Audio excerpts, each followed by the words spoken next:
Bonjour, l'actualité nationale que nous démarrons par la CAN 2023. Les champions d'Afrique en titre, le Sénégal a réussi son entrée en matière dans la 34e Coupe d'Afrique des Nations en battant ce lundi la Gambie par 3-0. Le premier but sénégalais est marqué par le Marseillais Pape Alassane Gueye avant que le jeune crack Lamine Camara ne double la mise. L'ancien de Génération Foot a ensuite inscrit le troisième but de la rencontre sur une belle passe de Iliman Ndiaye. Pour son premier match de CAN, Camara s'est bien donc illustré avec un doublé lui permettant d'être sacré homme du match. Les deux autres adversaires de poule du Sénégal, à savoir le Cameroun et la Guinée, ont fait match nul en but à 1, rapporte Le Soleil. Les Lions sont premiers du groupe C. Parrainage, le collectif pour la défense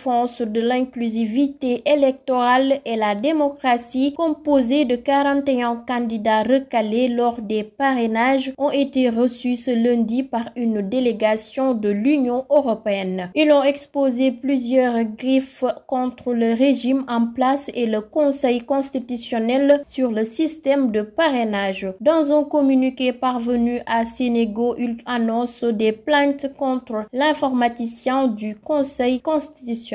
Prétexte de clé USB ou de format non lisible, manipulation du fichier électoral, omission de parrain lors du contrôle, erreur supposée sur le nom ou le prénom du parrain, incomplétude organisée de dossiers, tels sont les reproches qui sont faits au Conseil constitutionnel sénégalais. Affaire de la double nationalité, Thierno Alassane Sall ne lâche pas Karim Wade. Le leader de la République des valeurs a décidé de saisir le Conseil constitutionnel ce mardi d'un recours de contestation de la candidature de Wade fils, ce au nom de la Constitution, a-t-il dit. L'exigence d'une nationalité exclusivement sénégalaise pour les candidats à l'élection présidentielle repose sur des principes fondamentaux visant entre autres à garantir l'indépendance du président de la République vis-à-vis de toute puissance étrangère, a-t-il déclaré, et d'ajouter au nom de la Constitution et du peuple fidèle aux valeurs que j'ai toujours défendues, je déposerai demain un recours au Conseil constitutionnel pour le respect des dispositions de notre charte fondamentale. Le candidat à la présidentielle de février 2024 avait évoqué cette question, citant ses sources, mais le député avait été démenti par la formation de Maître Abdoulaye Wade. Toutefois, dans un article paru un peu plus tôt dans la journée, Seneweb a document à l'appui indiqué que le candidat du PDS est bel et bien inscrit sur le fichier électoral français.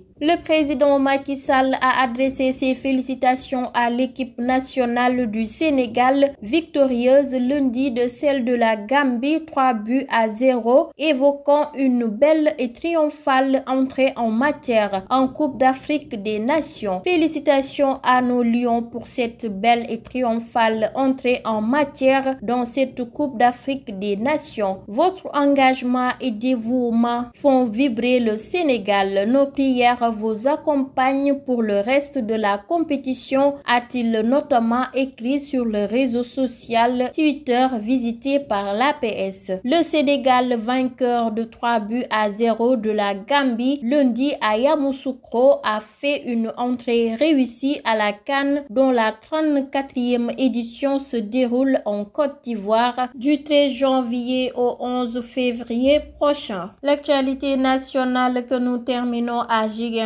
Après plusieurs retours de parquet, le surveillant de la maison d'arrêt et de correction de Ziguinchor a été inculpé puis placé sous mandat de dépôt. Il est retourné à la prison de Ziguinchor, mais comme détenu, Mbaye Moro Diouf est accusé d'actes de torture sur un détenu mineur mané en prison depuis le mois de juin 2023 pour une affaire de viol. Libération parcourue par Presse Afrique qui donne l'information Information, dans sa parution de ce lundi, informe que le surveillant n'a pas supporté le mauvais regard du prisonnier. C'est ainsi qu'il a demandé à ce dernier de sortir de sa cellule et de le suivre au poste de garde. Le surveillant de prison a demandé au détenu mineur de se mettre à genoux, position que ce dernier a gardée de 19h à 21h. Fatigué, le détenu lui a dit qu'il ne pouvait plus tenir. Mbaye-Mor Diouf a introduit une barre de fer entre les jambes du détenu pour l'empêcher de bouger. C'était tout pour l'actualité nationale. Place maintenant à l'actualité internationale.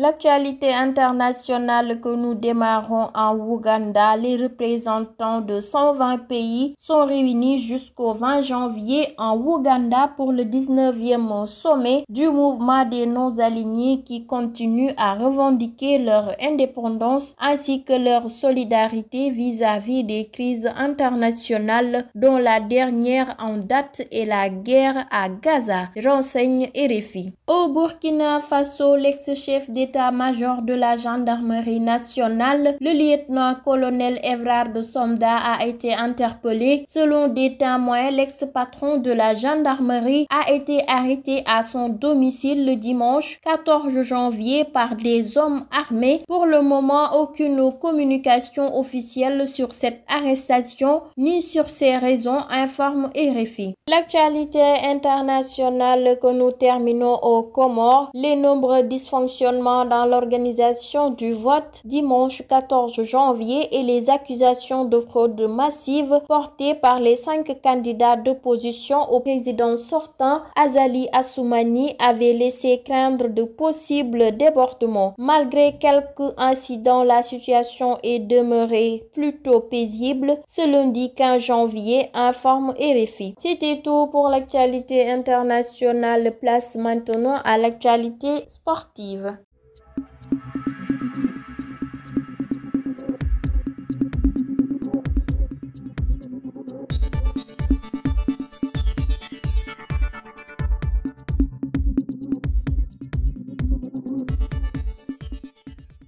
L'actualité sportive que nous démarrons par la CAN 2023. Au terme d'un match terne, le Cameroun et la Guinée se sont quittés par un match nul ce lundi après-midi, 1-1. Vainqueur de la Gambie, le Sénégal est donc seul en tête du groupe C à l'issue de cette première journée, indique 8 Sports. En conférence de presse d'après-match, Aliou Cissé est revenu sur la victoire d'entrée des Lions devant les Scorpions de la Gambie de 3-0. C'est toujours une satisfaction de démarrer une compétition par une victoire face à une équipe très costaud. Il fallait être patient et on l'a fait. Le but qu'on a marqué très tôt nous a facilité la tâche. C'est vrai qu'il y a les ajustements à faire et nous allons les faire. Maintenant, je suis très content de la prestation des joueurs et de toute l'équipe. C'était un derby qu'il fallait gagner aujourd'hui parce qu'on est dans un groupe où il y a pratiquement 3 derbys à jouer, relate 8 Sports. Actualité sportive que nous terminons par l'équipe gambienne qui n'a pas pu imposer son jeu à celle du Sénégal qui lui a été meilleure, a reconnu lundi à Yamoussoukro le sélectionneur national de la Gambie, Tom Saintfiet.